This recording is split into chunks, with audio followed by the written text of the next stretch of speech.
Après cela, Jésus s'en alla de l'autre côté de la mer de Galilée, de Tibériade.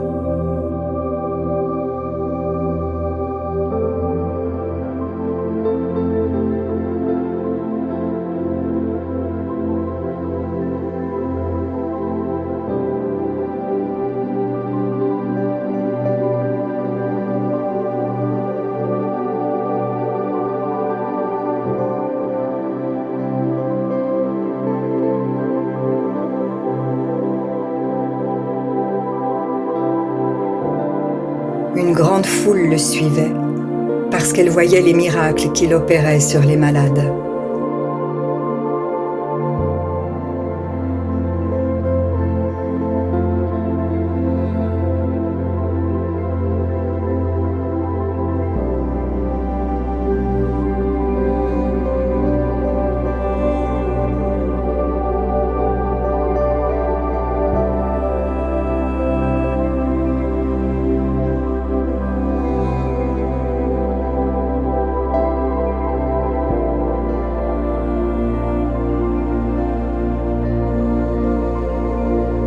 Jésus monta sur la montagne, et là il s'assit avec ses disciples. Or la Pâque était proche, la fête des Juifs.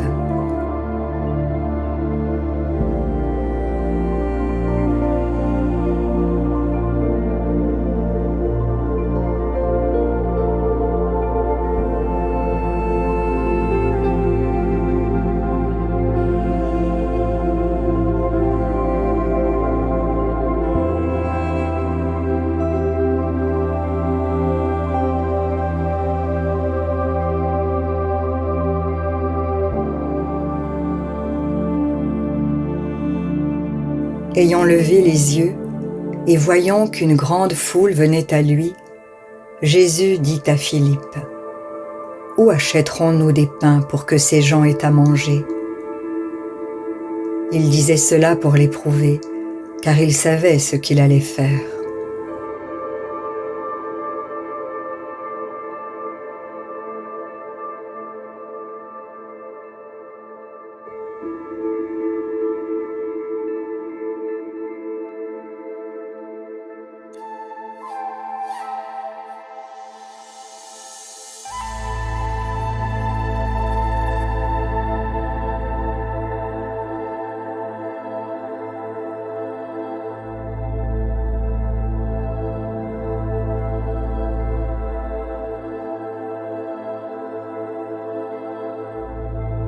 Philippe lui répondit : « Les pains qu'on aurait pour 200 deniers ne suffiraient pas pour que chacun en reçût un peu. »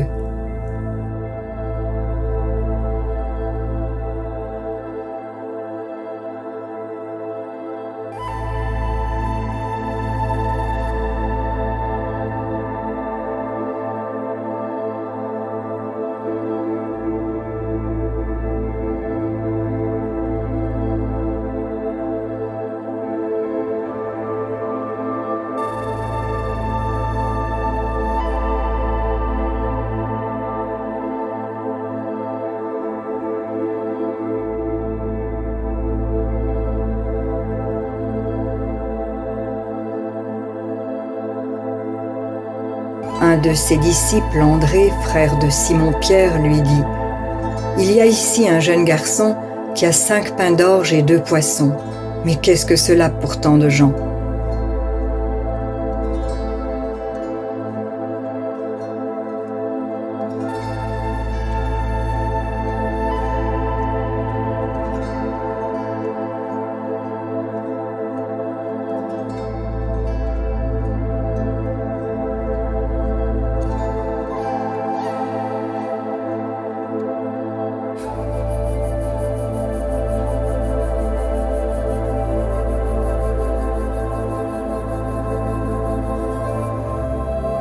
Jésus dit : « Faites-les asseoir. » Il y avait dans ce lieu beaucoup d'herbes. Ils s'assirent donc au nombre d'environ 5000 hommes.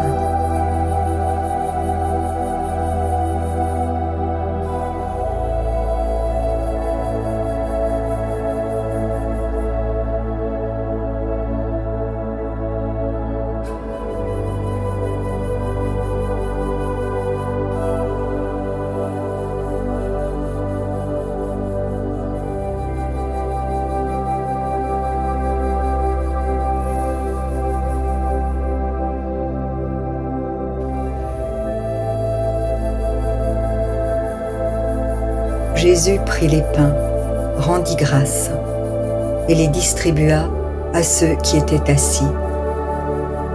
Il leur donna de même des poissons, autant qu'ils en voulurent.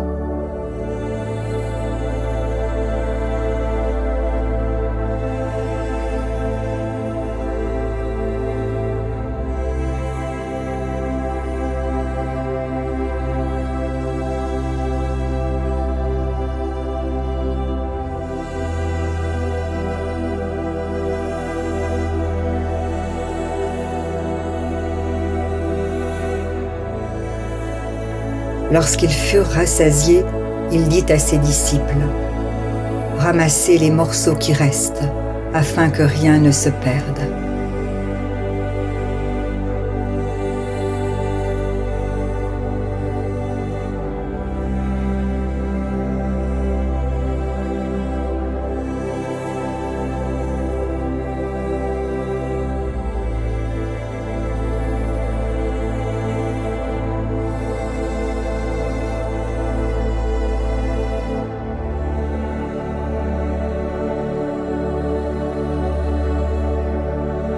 Ils les ramassèrent donc, et ils remplirent 12 paniers avec les morceaux qui restèrent des 5 pains d'orge, après que tous eurent mangé.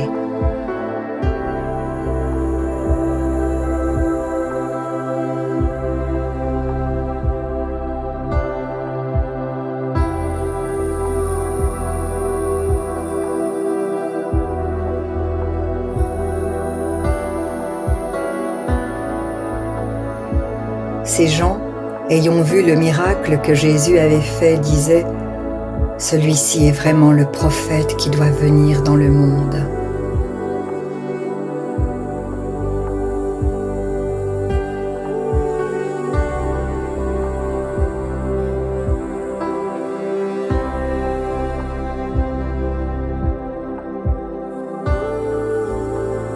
Et Jésus, sachant qu'ils allaient venir l'enlever pour le faire roi, se retira de nouveau sur la montagne, lui seul.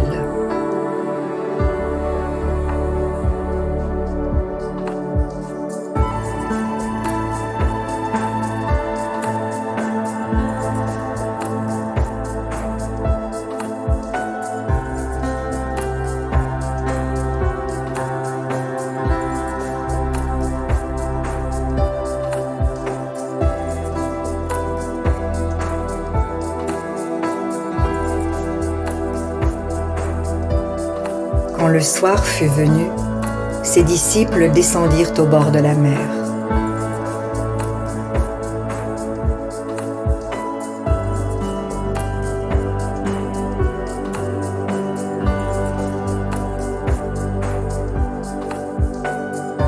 Étant montés dans une barque, ils traversaient la mer pour se rendre à Capernaum. Il faisait déjà nuit et Jésus ne les avait pas encore rejoints.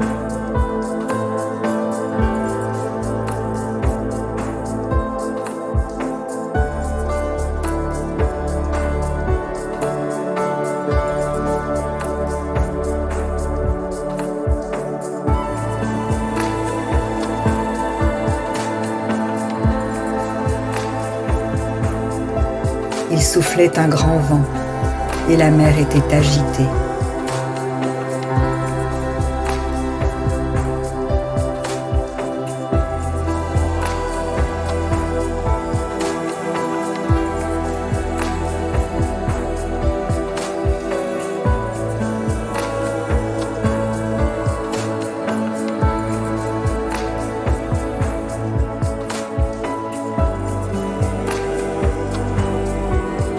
Après avoir ramé environ 25 ou 30 stades, ils virent Jésus marchant sur la mer et s'approchant de la barque, et ils eurent peur.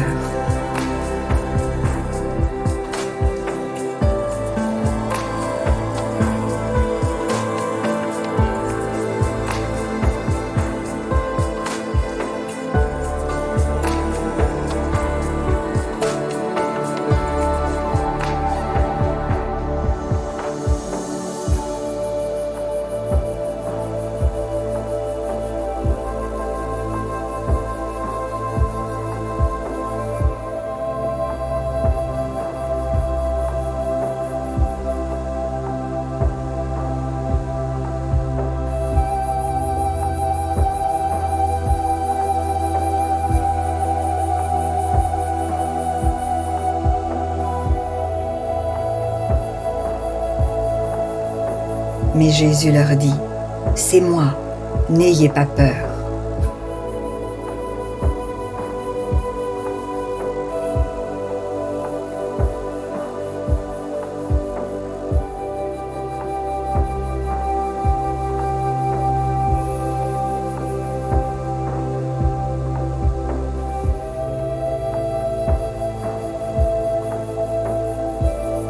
Ils voulaient donc le prendre dans la barque, et aussitôt la barque aborda au lieu où ils allaient.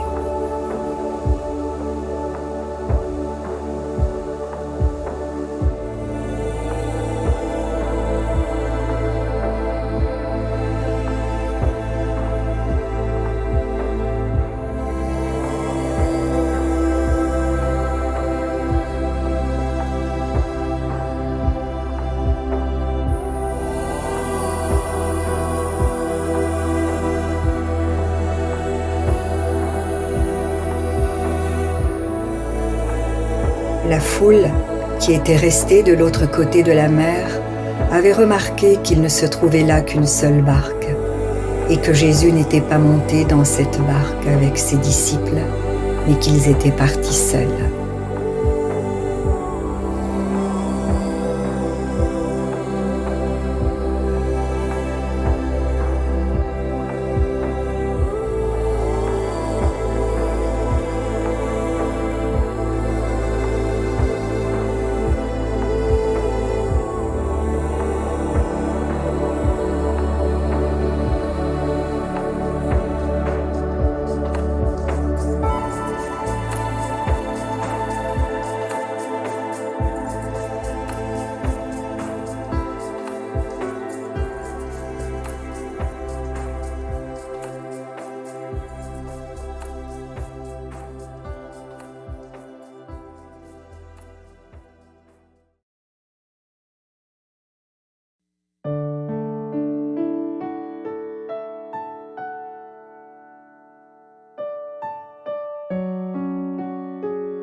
Si la parole de Dieu touche votre cœur, ne l'endurcissez pas.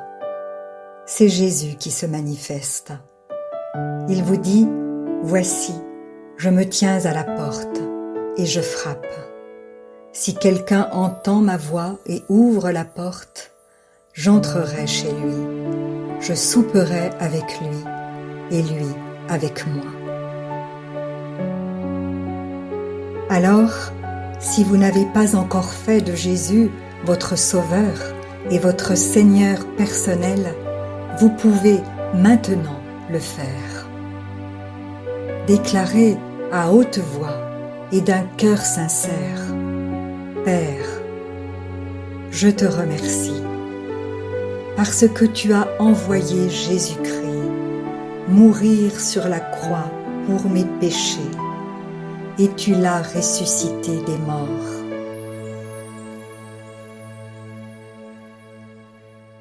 Je désire, du plus profond de mon cœur, recevoir ce pardon et être racheté par le sang de Jésus. Je t'accueille maintenant, Jésus, comme mon Seigneur et mon Sauveur. Je renonce désormais au péché et je veux te suivre tous les jours de ma vie. Au nom de Jésus, Amen.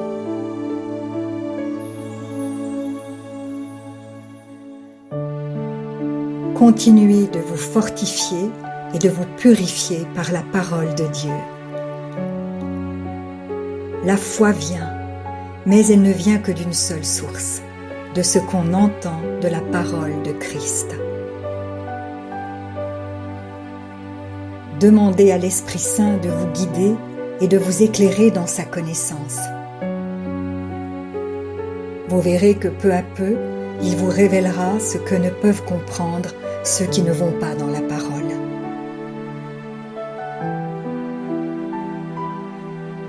Et maintenant, ne restez pas seul. Trouvez une église qui se nourrit de la parole et y est fidèle. Soyez vigilants dans les enseignements que vous écoutez car plusieurs faux prophètes s'élèveront et ils séduiront beaucoup de gens.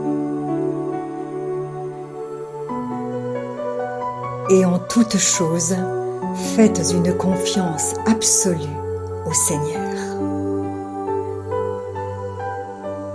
Vous êtes richement bénis.